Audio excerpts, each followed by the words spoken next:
Hi everyone, good morning. ಇವಾಗ early morning 6:20 ಆಗಿದೆ. Can see that. And ನಾನು ಇವತ್ತು ಬೆಳಗ್ಗೆ ಏನಕ್ಕೆ ಇಷ್ಟು ಬೆಳಗ್ಗೆ ಬಂದಿದ್ದೀನಿ, ಅದು ಸಂಡೇ ಅಂತ ಅಂದ್ರೆ ನಾನು ಇವತ್ತೊಂದು ಚಾಲೆಂಜ್ ವಿಡಿಯೋ ಮಾಡೋಣ ಅನ್ಕೊಂಡಿದ್ದೀನಿ. ಅದನ್ನು 10 ಕಿಲೋಮೀಟರ್ ರನ್ನಿಂಗ್ ಚಾಲೆಂಜ್. ಬೇಸಿಕಲಿ ನಾನು ಯಾವತ್ತೂ ರನ್ನಿಂಗ್ ಮಾಡಿಲ್ಲ, ತುಂಬಾ ಕಮ್ಮಿ ಮಾಡಿದ್ರು.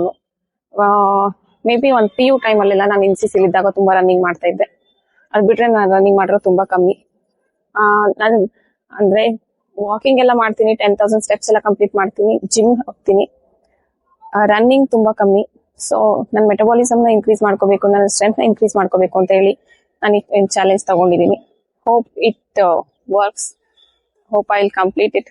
ನೋಡೋಣ ಎಷ್ಟು ರೆಸ್ಟ್ ತಗೋತೀನಿ, ಎಷ್ಟು ಬೇಗ ಕಂಪ್ಲೀಟ್ ಮಾಡ್ತೀನಿ. ಈ ವಿಡಿಯೋ ಎಂಡಲ್ಲಿ ಹೇಳ್ತೀನಿ ಎಷ್ಟು ಟೈಮ್ ತಗೊಂಡೆ, ಎಷ್ಟು ರೆಸ್ಟ್ ತಗೊಂಡೆ, ಕಂಪ್ಲೀಟ್ ಮಾಡಕ್ ಆಯ್ತಾ ಇಲ್ವಾ, ಎಲ್ಲಾನು ಈ ವಿಡಿಯೋ ಎಂಡಲ್ಲಿ ಇರುತ್ತೆ. ಸೊ ನಾನು ರನ್ನಿಂಗ್ ಶುರು ಮಾಡೋಕ್ ಮುಂಚೆ ಸ್ವಲ್ಪ ಸ್ಟ್ರೆಚಸ್ ಎಲ್ಲ ಮಾಡ್ಕೊಂಡೆ. ಸೊ ಮಸಲ್ ವಾರ್ಮ್ ಅಪ್ ಆಗುತ್ತೆ. ಸೊ ನಾನು ಫಸ್ಟ್ ಟೈಮ್ ಟ್ರೈ ಮಾಡ್ತಿರೋದ್ರಿಂದ ತುಂಬಾ ಲಾಂಗ್ ಡೇಸ್ ಆದ್ಮೇಲೆ ರನ್ನಿಂಗ್ ಸ್ವಲ್ಪ ಈಸಿಯಾಗಿ ಆಗುತ್ತೆ, ಸ್ಟಿಫ್ನೆಸ್ ಕಮ್ಮಿ ಆಗುತ್ತೆ, ಸ್ಟ್ಯಾಮಿನಾ ಸ್ವಲ್ಪ ಬೆಟರ್ ಆಗುತ್ತೆ ಅಂತ ಹೇಳಿ ಆಮೇಲೆ ನಾನು ರನ್ನಿಂಗ್ ಶುರು ಮಾಡ್ಕೊಂಡೆ. ಮೇ ಬಿ ಇದು ತುಂಬಾ ಜನಕ್ಕೆ ಈಸಿ ಅನ್ನಿಸ್ಬೋದು, 10 ಕಿಲೋಮೀಟರ್ ಏನು ಮಾಡ್ಬೋದು ಅಂತ ಹೇಳಿ. ನಾನು ಇದು ಫಸ್ಟ್ ಟೈಮ್ ಟ್ರೈ ಮಾಡ್ತಿರೋದ್ರಿಂದ ನಾನು ಚಿಕ್ಕದಾಗೆ ಶುರು ಮಾಡಿದ್ದೀನಿ. ನಂಗೆ actually may be 1 year back ಎಲ್ಲ ನಂಗೆ 1 ಕಿಲೋಮೀಟರ್ ಕೂಡ ಕಂಟಿನ್ಯೂಸ್ ರನ್ ಮಾಡಕ್ ಆಗ್ತಾ ಇರಲಿಲ್ಲ. ಮೇ ಬಿ ಆವಾಗಿನ ನಂದು ಕೊಲೆಸ್ಟ್ರಾಲ್ ಅಥವಾ ಬಾಡಿ ಫ್ಯಾಟ್ ಎಲ್ಲ ಜಾಸ್ತಿ ಇರೋದ್ರಿಂದ ಇರ್ಬೋದು. ಇವಾಗ ನಂಗೆ ಆ ಥರ ಆಗ್ತಾ ಇಲ್ಲ.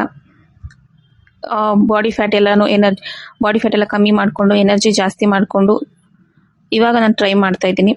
ಇವಾಗ ನಂಗೆ ಅಷ್ಟು ಸುಸ್ತು ಅನಿಸ್ತಾ ಇಲ್ಲ, ಮಾಡ್ತಾ ಇದ್ದೀನಿ. Hope I will complete it. ಬರ್ತಾ ಮುಂದಿನ ದಿನಗಳಲ್ಲಿ ಮೇ ಬಿ ಇದನ್ನ ಇನ್ಕ್ರೀಸ್ ಮಾಡ್ತಾ ನಾನು ಇನ್ನ ಜಾಸ್ತಿ ರನ್ನಿಂಗ್ ಮಾಡೋಕ್ಕೆ ಟ್ರೈ ಮಾಡ್ತೀನಿ. ಫೈನಲಿ ಇವಾಗ 5 ಕಿಲೋಮೀಟರ್ ಕಂಪ್ಲೀಟ್ ಆಗಿದೆ, ಇನ್ನ 5 ಕಿಲೋಮೀಟರ್ ಇದೆ. ತುಂಬಾ ಸುಸ್ತಾಗ್ತಿಲ್ಲ, ಆದ್ರೂ ಸ್ವಲ್ಪ ಕಾಲ್ ನೋವ್ತಿದೆ ಅಷ್ಟೇನೆ. ಅನ್ಕೊಂಡಿರ್ಲಿಲ್ಲ ನಾನು ಇಷ್ಟು ಕಂಪ್ಲೀಟ್ ಮಾಡ್ತೀನಿ ಅಂತ. ಫಾರ್ ದಿ ಫಸ್ಟ್ ಟೈಮ್ ನಾನು ಬಂದಿದ್ರು 5 ಕಿಲೋಮೀಟರ್ ನಂಗೆ ಈಸಿಯಾಗಿ ಆಯ್ತು. ಕಾಲ್ ನೋವನ್ನು ಬಿಟ್ರೆ ಸುಸ್ತೇನಾಗ್ತಿಲ್ಲ.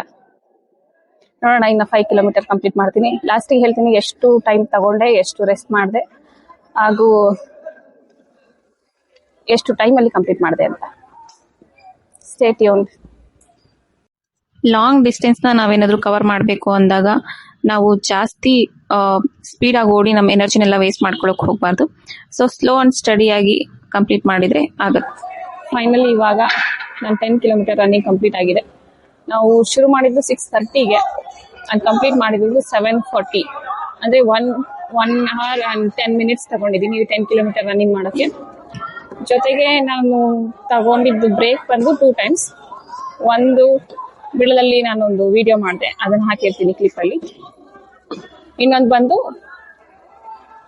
ಮೇ ಬಿ ಒಂದು ಬಂದು 5 ಕಿಲೋಮೀಟರ್ ಆದ್ಮೇಲೆ, ಇನ್ನೊಂದು 7 ಕಿಲೋಮೀಟರ್ ಕಂಪ್ಲೀಟ್ ಆದ್ಮೇಲೆ ಸ್ವಲ್ಪ ನೀರು ಕುಡ್ಕೊಂಡು ಸ್ವಲ್ಪ 1-2 minutes ಬ್ರೇಕ್ ತಗೊಂಡು ಮತ್ತೆ ರನ್ನಿಂಗ್ ಶುರು ಮಾಡಿದ್ದು. ಫೈನಲಿ 1 hour 10 minutes ಅಲ್ಲಿ 10 ಕಿಲೋಮೀಟರ್ ರನ್ನಿಂಗ್ ಕಂಪ್ಲೀಟ್ ಮಾಡಿದ್ದೀನಿ. ಹೋಪ್ ಇನ್ನ ಪ್ರಾಕ್ಟೀಸ್ ಆಗ್ತಾ ಇನ್ನ ಕಮ್ಮಿ ಡ್ಯೂರೇಷನ್ ಅಲ್ಲಿ ಕಂಪ್ಲೀಟ್ ಮಾಡೋಕೆ ಟ್ರೈ ಮಾಡ್ತೀನಿ. ಹೋಪ್ ಈ ವಿಡಿಯೋ ಇಷ್ಟ ಆಗಿದೆ ಅಂತ. ಇನ್ನ ಯಾರಾದ್ರೂ ಇದನ್ನ ಟ್ರೈ ಮಾಡಬೇಕು ಅಂತ ಇದ್ರೆ ಟ್ರೈ ಮಾಡಿ.